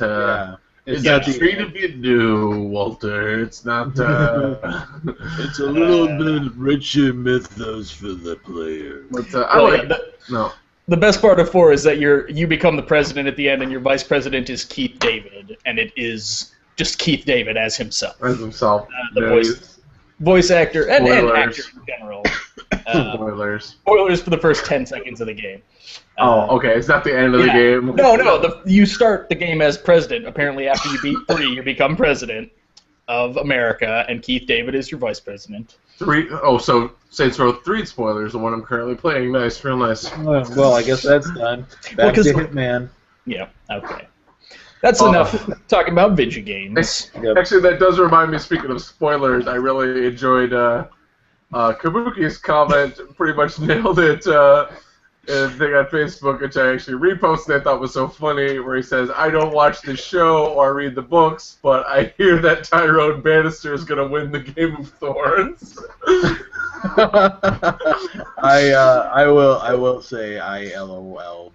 I was telling, I mentioned this to Mrs. Biffmash because she was commenting on spoilers, not about Game of Thrones. What was that about? Do you know? The end of RuPaul's Drag Race. Yeah, she went on to say the trending topics on Facebook spoiled the episode. Yeah. Like, I've gotten spoilers. I've gotten Game of Thrones spoilers from the fact that from Game of Thrones on Facebook. Like if I'm behind, yeah, they'll do like Game of Thrones will quote the last show. Like, all right. I mean, it's not a huge deal because I read the books, but I'm just like, okay, great, that's awesome that you're doing that in case someone didn't catch it. But no, somebody. That's the reward for liking your page. Somebody on one of the forums that I look at thought it would be hilarious, like some mod or whatever gave like 30 people avatars that were just text GIFs of rotating Game of Thrones spoilers. So it's like they post and you look and it's just like so-and-so kills so-and-so, this person does this thing, blah, blah, blah, whatever. And like they did that back in the Harry Potter days. Like a ton of people had, you know, so-and-so dies, blank kills blank, just in case. Dumbledore. No. No spoilers, I haven't read it yet. No. That's clearly what he's confronted with possible spoilers. Yeah. But, yeah, they just... Or me when I'm about to lose a TLC match in WWE 14. That's the ultimate troll, apparently, to some people. So that's one of my internet gripes. People who... I think that is pretty shitty to do. Who flex their nuts on the internet by ruining stuff that other people like. Yeah. Because it's like, oh, my hurtful words aren't enough. If I call you a fag, you can ignore it, but you can never unlearn this thing, so I'll just throw it in your face all the time. I've been back and forth on spoilers overall. I do think there's a tendency to harshly slap down someone. I think we need to like clearly establish as a society what kind of time period we're talking about before you can discuss it with your friends and not have someone come in and be like, hey, I read this, and I'm upset with you for talking to a third person about this. But on the other hand, yeah, people also are just real dicks about it. And like for right now, example, we talked about this briefly. Every book reader has spoilers for the end of this season of Game of Thrones, the show. Has a big, fat, juicy spoiler in their back pocket that they could. So it's caught up then. What's that? Caught by the end of this season, it's caught up to where the books are. No, but there's basically only one way. I mean, like I could be wrong, but like I'm 99% sure the season's going to end a certain way, which is the end of book 3, basically. So there's a big spoiler there that involves major characters that are on the show currently. So then what? I mean, so you wouldn't know it, but like if you were just getting in an argument, you were mad with somebody, like, oh yeah, well this happened, and then 3 weeks from now they'll see that happen, and I guess that'll retroactively ruin it for them. I don't know. So really. Well, and that's. But I'm saying you gotta be a dick about it either. It's I'm kind of back and forth on the spoiler issue because I think sometimes people are overly. The famous being our pal, our friend of the show, Rolly? Our friend of the show, Rolly, who got literally got a really late Sixth Sense spoiler and was mad about it. Sixth Sense. Caro. The thing that became the thing about spoilers. Yep. Thanks, I guess I haven't watched it. Rosebud. The Portlandia has a great sketch about that. I forget what the big thing is. It may have even been Game of Thrones because it wasn't that long ago. But they're having a conversation like, "Hey, have you seen this? No, we're catching up." And then they just start listing all these ridiculous things. They go back and they're like, "How about Battlestar? I haven't seen it. The Wire." It's like, "No, we're only on episode 2." Back and forth, and then it's like, like, what about this dinner? What are you cooking? Just start yelling at each other about all of this different stuff and spoiling it. Nice.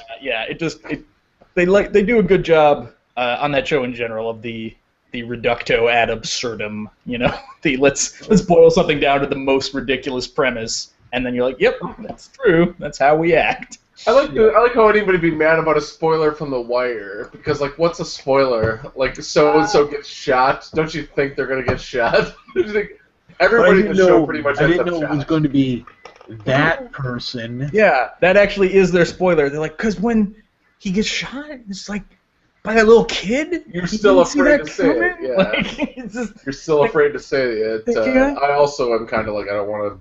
Well, no, I don't actually. I have not watched The Wire, so I don't, and I don't remember what he says in the sketch. So I'm okay. I'm not trying to not spoil it. I don't remember, but The Wire is now going on what, like 4 years old, 5 years old? I don't even know. Longer than that, I think. It's everything is longer than I think because I'm like, holy shit. Because I tried watching a Buffy episode that was on Netflix, and it's in 4:3 SD. Like all of them are, like even. Oh, so you can't even see it. You're like, yeah, it's just like I can't see this. It's like watching, well, on a flat screen. It's like watching it through a piece of muslin or something. Like it's just so crappy, and I'm just like, this is awful. Hey, did you give your guy this taunt? I did not, but I did give him the shimmy, then the nut shot. Oh, you should tell that story actually of the giving the zinger. Do you remember where you did the dance? No. You were talking to Public Domain about. Oh yeah. It's kind of funny. I like it. Yeah, the other day it was just before Mother's Day, and Public Domain and I were driving down the old road ski, as she likes to call it, and I have heard her say that many times. Cracks open a beer, says "Roadie for the road ski." That's right. Just having one of Mama's snow cones, and she. So, I was like, so what do you want for Mother's Day? What do you want to do? She's like, well, I don't want to do any laundry. I want to do the dishes. I don't want to run the vacuum. I was like, so you want it to be like any other day? Wow. And then I sang the Looney Tunes theme. Loudly. That's actually not the one I was thinking of. There was a second part of it. Oh, then there was another time where it's a two-parter. I was talking about wanting to get like some flavor of the week appliance, like SodaStream, and she was like, I don't want another appliance in the house that I never use, and I was like, you mean like the vacuum? And that one I sang the Looney Tunes theme and danced around the house. Just like hands on the belt, just like kicking the feet out. Yeah, when you say the Looney Tunes theme, give us the first couple bars of that. Oh yeah, like this. Da da da da da da da da da. And so, what was really great about that one is that Tatum started dancing right along with me. Nice. It's a family affair. Yeah, it was just a really great bonding moment between me and my son. You can make your dude on Saints Row also do like a celebration that's basically like that. Yeah, it's sort of a line dance in place. Yeah. I don't remember which one that was. I picked the Soulja Boy Tell 'Em one. Oh yeah, where they crank it. Yep. Soulja Boy Tell 'Em. Now, and then, like I said, then his taunt is like he does the John Cena. You can't see this. Like, I actually went with the taunt of the Ric Flair. I did the Nature Boy, where I'd strut and then he doesn't say woo. However, there is also a woo taunt. Throw his head back a little bit, though. Yeah. He does throw his head back to imply pantomime a woo. I don't want to go back too much. I do like how they did a lot of work with the game, because if you pick the Jason Statham type voice, there's a part where he's like, yeah, haven't these chavs ever learned their lesson? And I'm like, okay, so if I picked the other voice, you wouldn't have called them chavs, right? Yeah. That's an English thing. Like, that's not... These wankers have really shat on a tea kettle. Well, that's also what's great, is that my guy is, since I made my guy look like Stone Cold, that now instead of having the big Texas redneck voice, it's just like, hey, now that sounds like a great idea.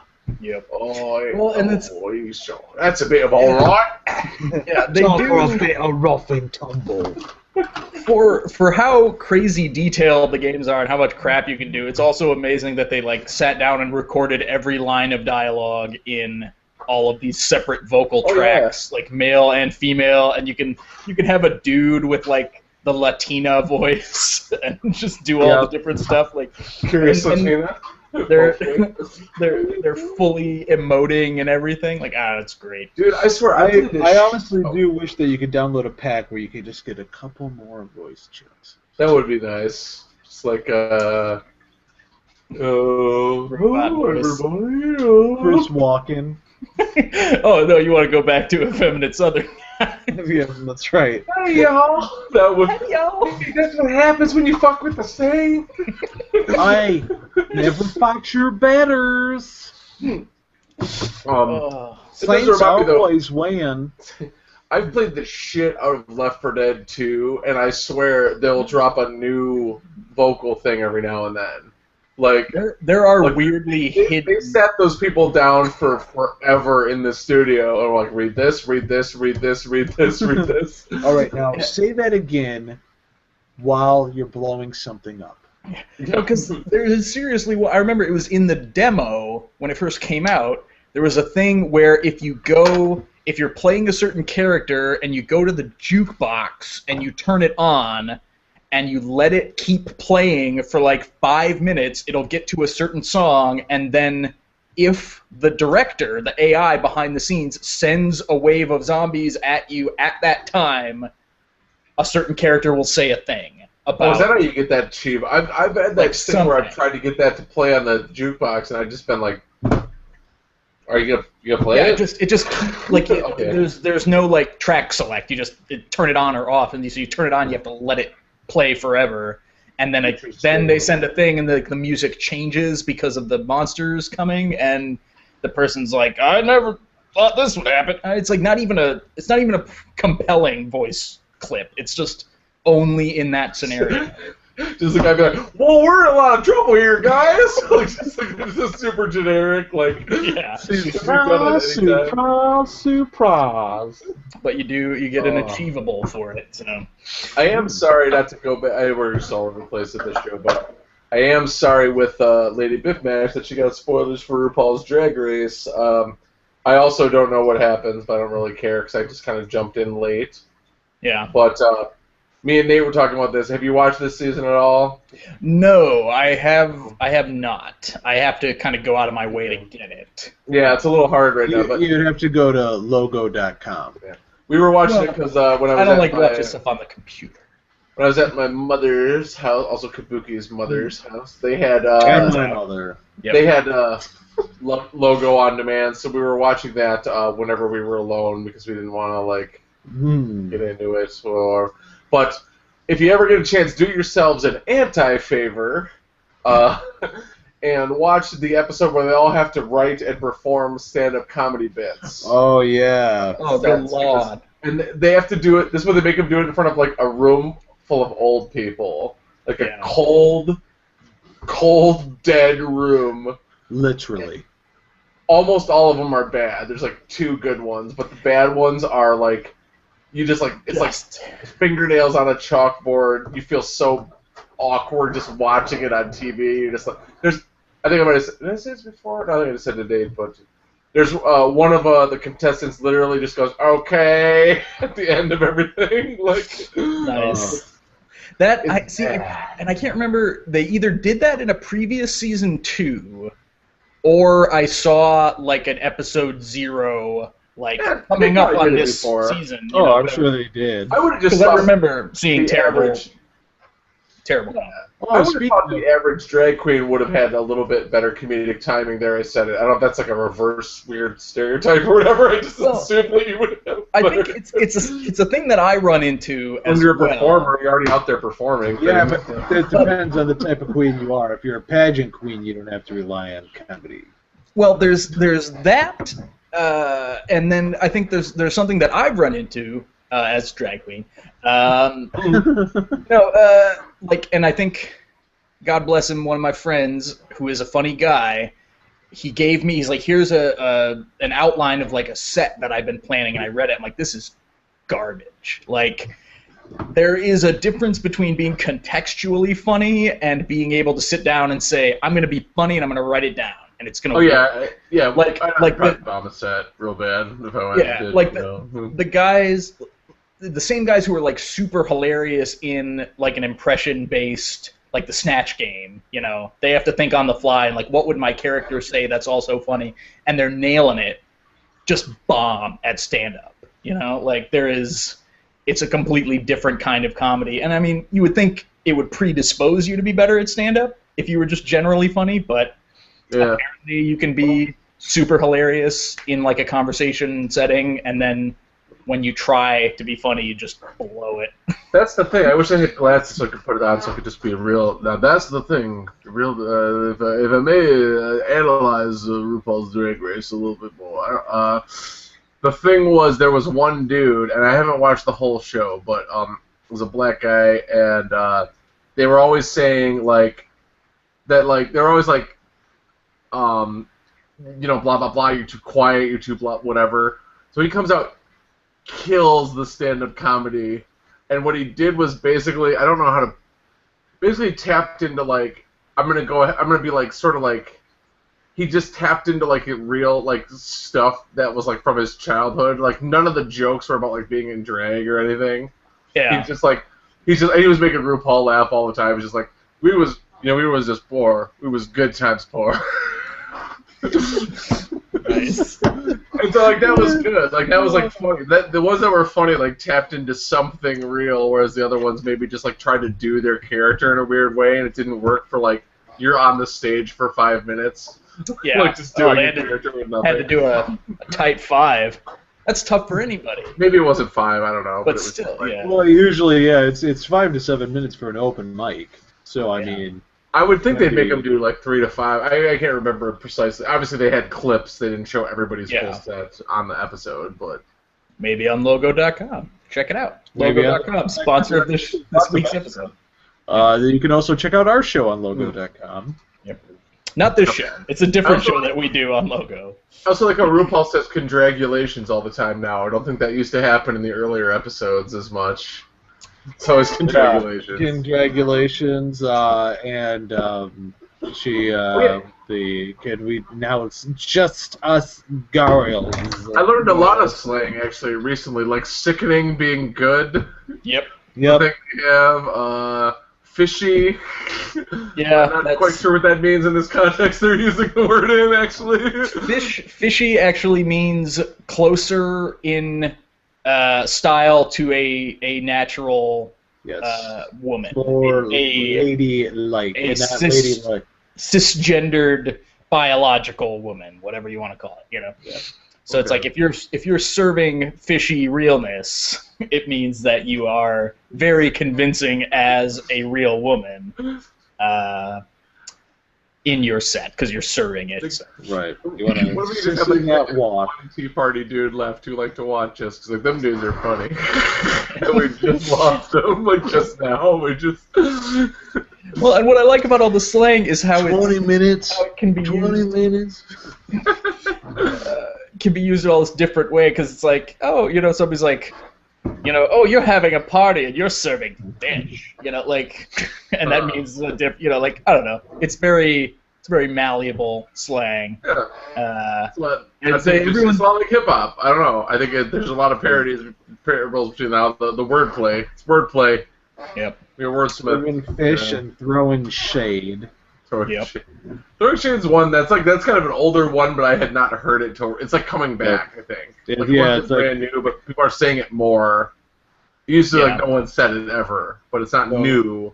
I enjoy the library is open and it's time to read. Yeah, get your reading glasses, etc. When you read somebody, that's where you tear them down. Oh yeah, I know read. Okay, I'm familiar with reading. In that context, but I just didn't. Oh yeah, so it's the lead-ins that you say to people. Bring it back. Open up the library because it is time to read. Time to pass the man. Pass that man. Hey, y'all. Dinosaur.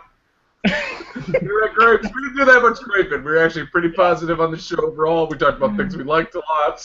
That's how I'm going to remember. That's how I'm going to remember how to do that voice, is just put myself in the headspace of the cartoon strand of DNA from Jurassic Park. Dinosaurs! Dinosaurs! Look at this, a baby dinosaur. Oh, etc. Well, speaking of the internet real quick, I did post something today. I want to see how far it would take.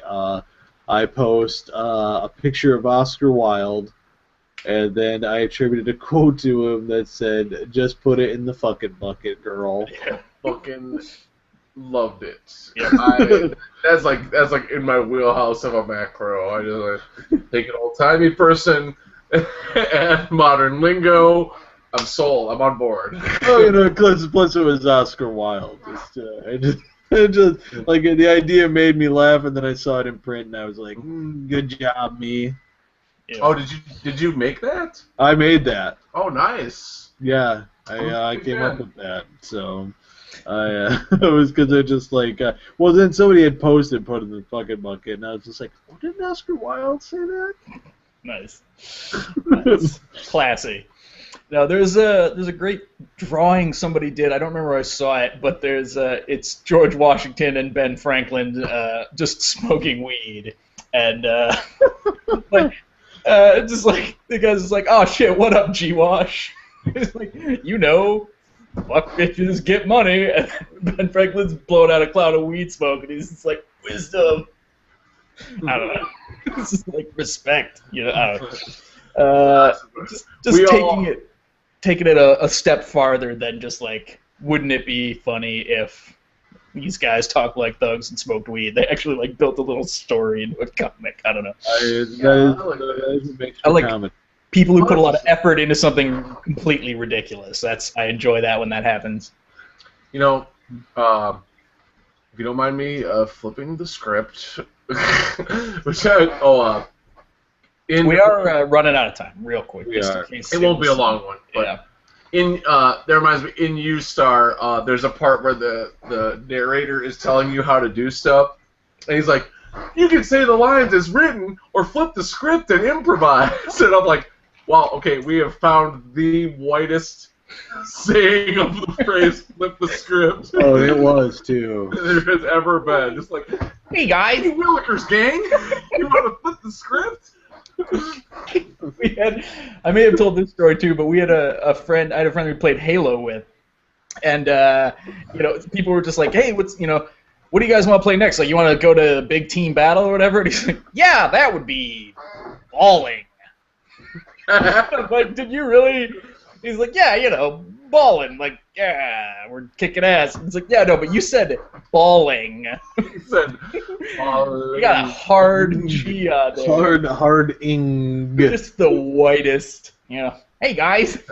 Well, that was actually my gripe, because I haven't contributed any gripes. My super fast gripe was, I am not a fan of taking hip hop lyrics or things of that kind and redoing them as like old-timey speech and calling yourself a god of comedy, or being like, I am partial to large derrieres, madam, and I cannot. No, I hate that. Persever. Yeah, I don't like that. I don't get it. I don't get why that's super funny. Like, I don't. Yeah, I saw one of the guy. There was that old-timey painting of the guy who's like, let's say Paul Scheer. Yeah, and he's got like, hey, and it's something about haters gonna hate, but it's like, people who have an opinion contrary to yours are gonna have a contrary opinion, whatever. And it's like animated, so he's sort of like pimp strutting, and I'm just like, that thing. The painting's existence is cool enough on its own. Like, just you don't need to make it into shit. Make it a meme, and a lame meme, no less, because there are some funny memes, I will reluctantly admit. There have been some that genuinely get a chuckle out of me. Or like, inspirational ones, like Fist Bullet Panther, that's taught millions of people to be healthy and love their bodies. Yeah. Mm-hmm. No, I've gotten there. I'm getting there. But sorry. No, that's all. It's just like, it kills me when people, they miss the point of something that makes it funny. Because they're like, oh, you took an image and you put the words and they're misspelled, and that's what's funny, so I did that, and now it's funny, right? And they plaster it everywhere, and I'm like, no, You're like, no, 1940s newsboy. This is what you do, see?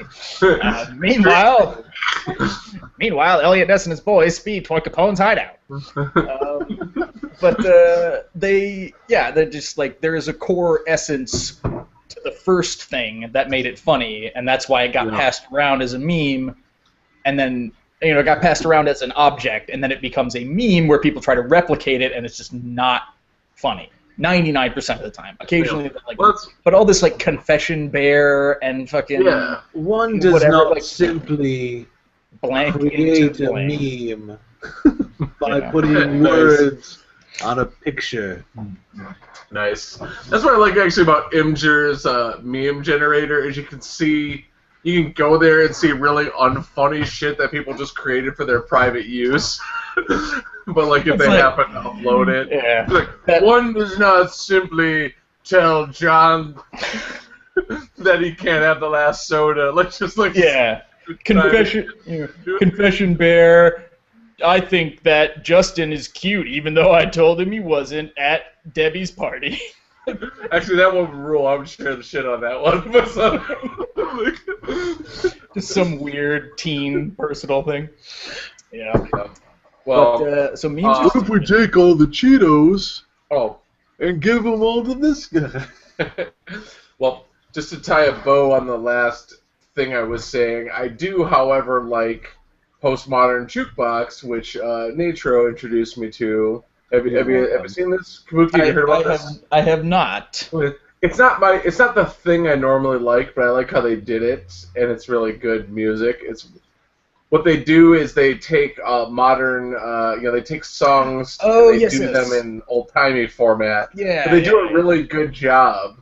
Yeah. Like the first one on the album is Nickelback. This is how you remind me. And I'm listening to it. I'm like, this is good. I'm like, honey, this is the worst fucking song on planet Earth. And they made it awesome. They took it was I don't know if it's go as far as awesome, but it was good. And, they took it and redid it in a Motown sound. It's the worst song. I mean, like if you had to have an all-time poll, that would be cracking the top 10 at least. I mean, that's just the fact that you're like, oh yeah, where do I know this? Oh, right. It's the worst. It's the fucking worst song. It gets to the chorus, and you're like, wait a second. And most of them are pretty good. The Blurred Lines is pretty good. If it were me, if it were my preference, I would have them go a little bit older and more hip-hoppy. Yeah. They do, like, some modern pop hits that I'm not familiar enough with to, like, be like... Oh, they're, you know what I mean? Like, I really like their cover of Timber. That was good.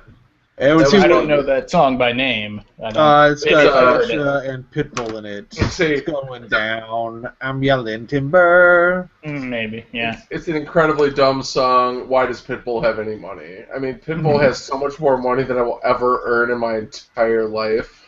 Went to an Alaska. You know why? Because he does remotes. He went to an Alaska Walmart in the Pitbull Comes to Your Walmart contest. Yeah, because a bunch of internet people got together and voted for the most remote Walmart they could find as a joke, and then they won, and then he went. He still went. However, which I do respect for him, yeah. What happened is Taylor Swift had a contest where she would meet a fan, and the fan that won was like a 45-year-old creepo, and she didn't go.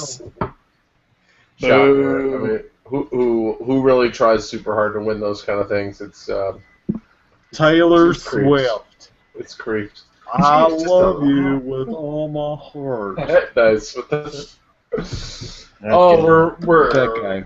We are way internet. Yeah. Timely, we're just like on the cutting edge of internet. We're on the cutting edge of internet. Yeah, hey, keyboard playing piano, you're next. But I did like keyboard piano. Did you say keyboard playing piano? I would see that. Yeah, if there was an anthropomorphic keyboard with hands playing a different piano, that would be. I would like that. No, what I meant to say was cat playing keyboard piano, you're next. Nice. Have you guys have you guys seen the girl who does the covers and she makes her own? She makes the loop beforehand. The people have been posting a lot of videos of her. She'll do like a Michael Jackson cover or a Britney Spears cover. But she's like this Asian girl. I might have linked something, but I was going to say, it's not Pomplamoose. They were no. A thing. That was a girl and a guy. No, this is just a girl and she's at her house. But what she does is she sits down with the instruments and she makes the whole like everything about the song by using like basically loop technology. Yeah. So she'll like sing a part and loop it, and that'll start singing. So she'll sing another part. And so she'll just set up the whole song and then do it. Nice. And it's always like a really good cover, and it's just kind of cool. Like she did a Michael Jackson. Is she doing it live like Reggie Watts? Like, yes. I'm gonna do a bump bump bump. Okay, because Pomplamoose is the thing where they have a bunch of different windows like appear on the YouTube. And it's like, here's the track of them doing the guitar, and then here's another track of the same guy doing the drums later. Oh, no, it's not. And they mux it all together. Yeah. But I've seen that's using there's a really good that's crazy. I am a fan of Reggie Watts as well. Anytime, look up his stuff on Conan if you've never checked him out before. That's a cool, that's like a cool, I wish I could, I mean, I have no idea how to even start, with that kind of, that's it is a musical instrument, it's like people think, well, I could just do that, I just push buttons, but I mean, the kind of timing you need to have to set that up live, and have it not be crap, is its own, besides your vocal, which is its own instrument. A great meta thing would be to go to an open mic night with it, to do the Reggie Watts thing, but just bomb it. Just have it give the punchline way at the wrong time, come back and be like, all right, so wait, hold on, I was supposed to do a different voice. It's all discordant and out of sync with everything, and the backup comes in at the wrong time. You're just so anyway, girl, the way you make me feel. That was supposed to come in right then. I accidentally turned it off. Hold on. Hit the chord. Why did they put the Mac startup noise? Hold on, this thing's just it restarted for some reason. Hold on. That's the install Java update. All right. I'm waiting. Oh no, I don't need to update QuickTime right now. I'm waiting for my apps to load. I gotta close it. So that would be good, actually. I don't know if they get them a very receptive audience. So what does everybody want to talk about today? There's a great real quick my parting thought. We can do that. We say, what are you thinking about?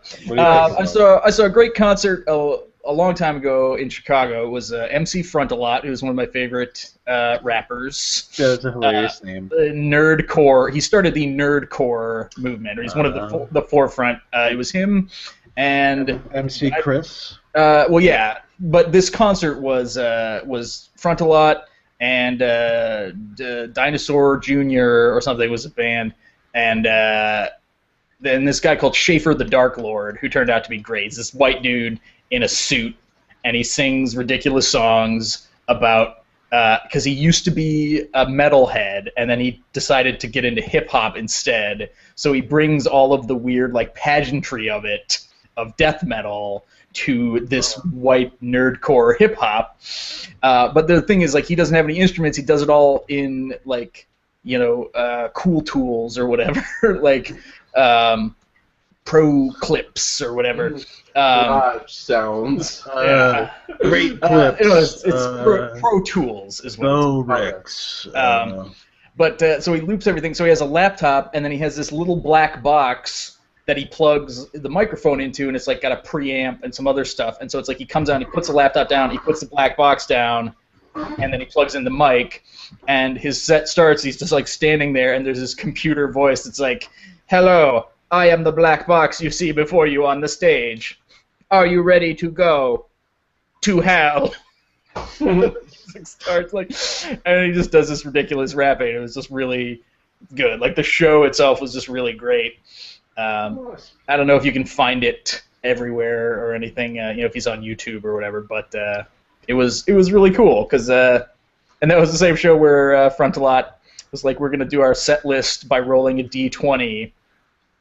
So let's make a character here. Like, what kind of guy do you want? And people are like, oh, cleric. And it's like he goes on. He's like, okay, so our cleric's going into the woods, and he rolls the dice. He's like, so yeah, I don't know, somebody's like, for whatever reason, he picked a cleric. But then Frontalot's like, so what else do clerics love? And I'm up in the balcony, and I just go, bashing damage.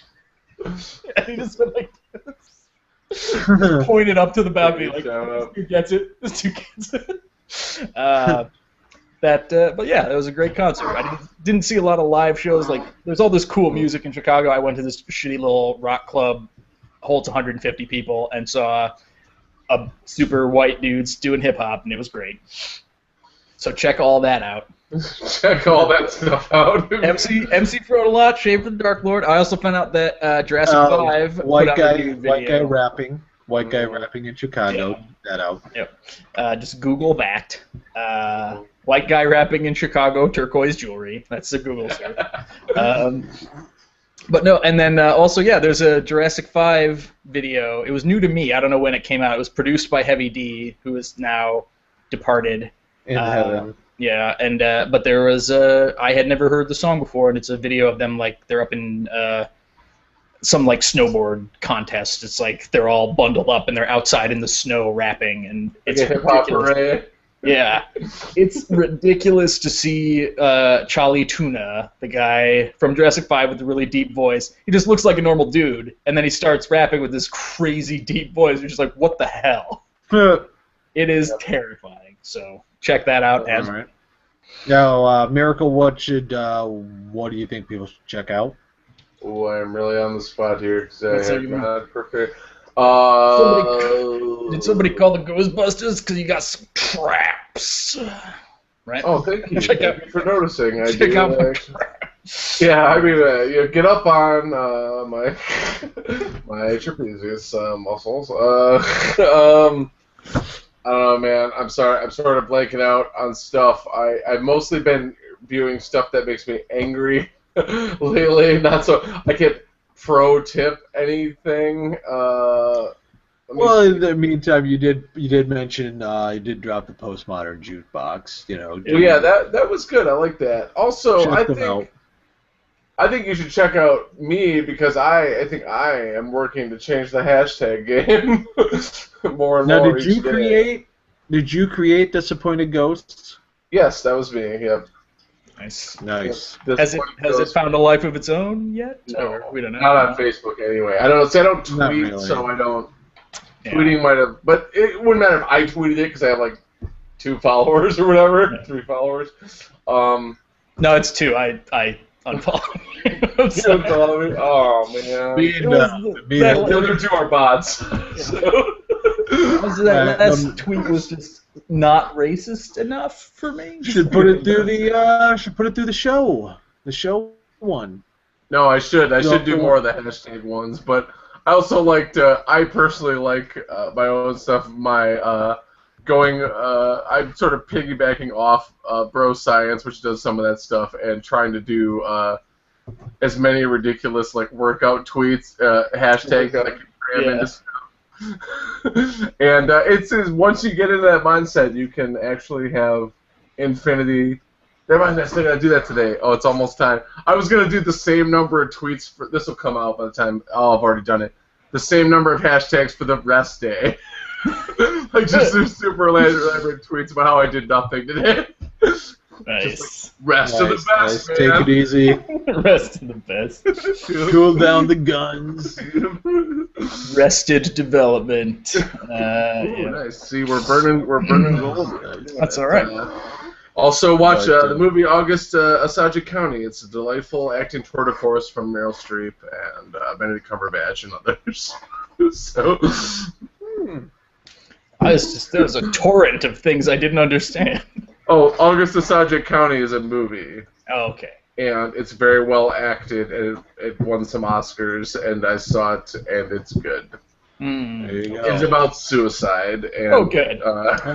It's about suicide and Sure. people going crazy on the plains of Oklahoma. So, Should I cue that up before or after the Lego movie that I'm gonna watch? Like, you gotta see the Lego movie to keep you bring you back off the brink. After. yeah.